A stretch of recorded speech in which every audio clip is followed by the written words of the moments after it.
Fun little tip with these Senko staple guns is you've got this little kickstand right here. So whenever you pop this kickstand out, it's gonna make sure that your gun is sitting at a perfectly perpendicular with whatever surface you're nailing into. This stops you from tilting the gun and having a staple pop out.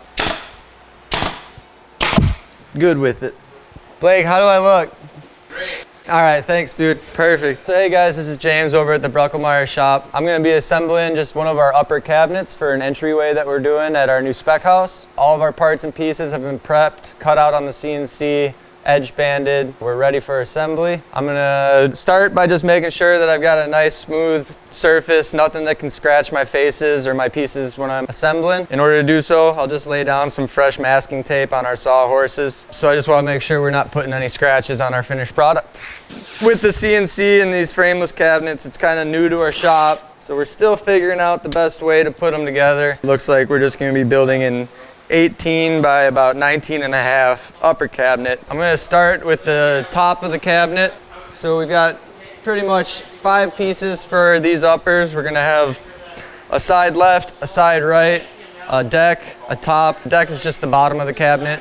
And then we're gonna have the back of the cabinet as well. Here you can see pretty much just how our dados are cut for the assembly of these frameless cabinets. We've got one in the back that's a 1/2 inch away from the back. That's just gonna fit our 3/4 inch back material. And then right here, those are for tops and bottoms of our cabinet. It's all dadoed and cut with the CNC so that when we do assemble it, there's just a little bit of play. So what we're checking is just making sure that our front face is flush. So I'm just using 1.5 inch screws here. I'm gonna just pre-drill one. I could use clamps here. It's a little bit easier to just pre-drill. Just gonna do a little bead of glue there. So yeah, right here, just double checking that I'm flush. So I'm just gonna go through and put a couple more screws in here.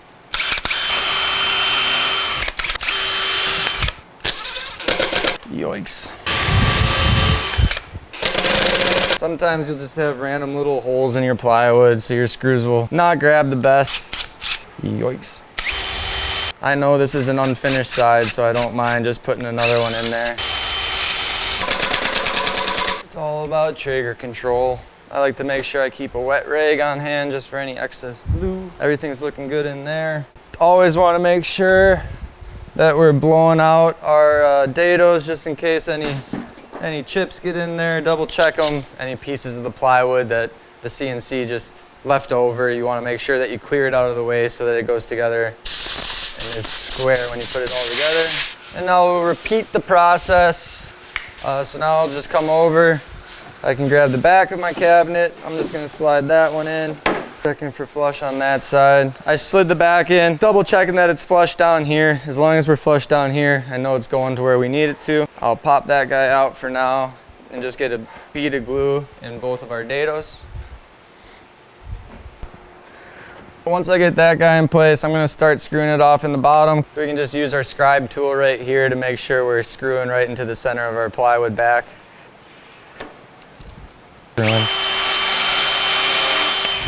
And yeah, that first piece is kind of the hardest one to get going to start.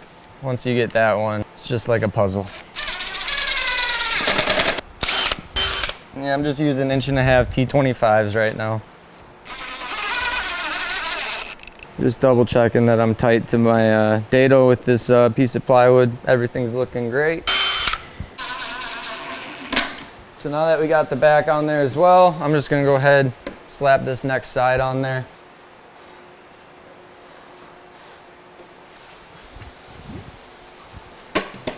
And just making sure that my back is all tight and where I want it. I'm just gonna throw one clamp on there real quick.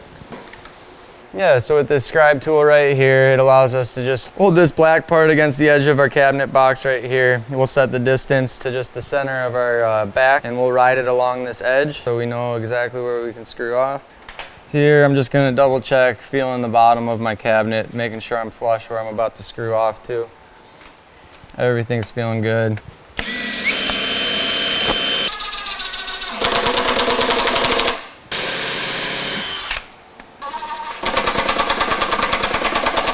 You do always want to be double checking, making sure you're not splitting plywood.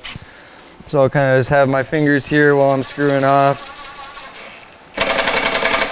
Been doing a decent amount of these today, so pretty comfortable with where the scribes are set. Nothing's gonna be splitting on us. I'm just gonna use a couple clamps here to just make sure tops and bottoms, sides, face, everything's just flush. Like I said, with the CNC, it's pretty hard for it to not be. Everything's feeling great. Yeah, making sure that my heads are sinking a little bit beyond flush, just so when we have cabinets button into each other, like these ones are, screws aren't going to be the reason that it's not going tight in the face right here. So just make sure you pre-drill far enough in. So I got screws everywhere I need right now. Double checking for glue squeeze out in here. We'll throw the bottom on there. I like to start with the top and finish with the bottom, especially with these new frameless ones. We might have a finished bottom here. Having that be the last piece I put on gives it the best chance to not get scratched or anything.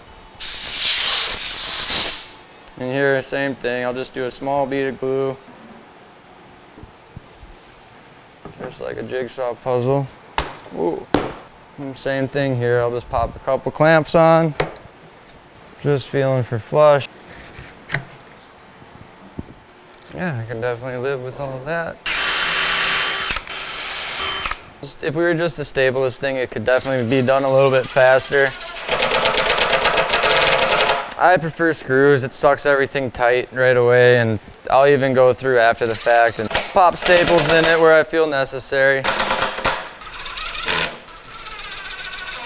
They're screwed off, I can undo my clamps, and then I'm kind of just going to work my way around, making sure that I've got everywhere I need screws to have them.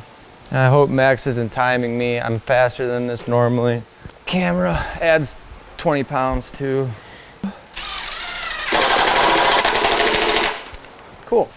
Gonna pick it up and it's all gonna fall apart. So just double checking that the glue I did put in, you wanna hit it before it dries. I like using a utility blade, so I'll just kind of wrap this around a couple times. Really helps you get in the corners there. Corners are kind of the hardest to clean out. When it's oozing glue, a lot of times you either put too much on or it's doing the right thing. But yeah, everything's looking good. We're flush everywhere. It's a nice little square cabinet. It almost looks square, 19.5 by 18. But yeah, this is just gonna have one door on it, and then I think it's only got one adjustable shelf going in. You can see here, we just have our holes pre-drilled. All that's done on the CNC.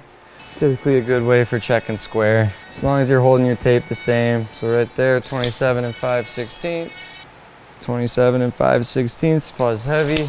Good with it. All I have left to do on this guy, I'm gonna go through, pop a couple staples where I feel necessary, pretty much just in between screws here. It's definitely a little bit overkill since we used screws and glue already. You know, longevity is everything when we're building cabinets. With these frameless cabinets, just feels a little bit better if we have glues, screws, and a couple staples thrown in there. Fun little tip with these Senko staple guns is you've got this little kickstand right here, so whenever you pop this kickstand out, it's gonna make sure that your gun is sitting at a perfectly perpendicular with whatever surface you're nailing into. This stops you from tilting the gun and having a staple pop out. It's especially a bummer when it happens when it's on the inside of a cabinet. We'll get some stretchers cut out on our upper cabinets. I like putting a stretcher at the very top and one in the bottom. Those stretchers are just places where our guys in the field can screw off to. It gives them a little bit more bite. And with adjustable shelves in there, we like to put our screws kind of above our adjustable shelves. And then I would imagine that if we can, we'll try and do some hidden fasteners in the bottom.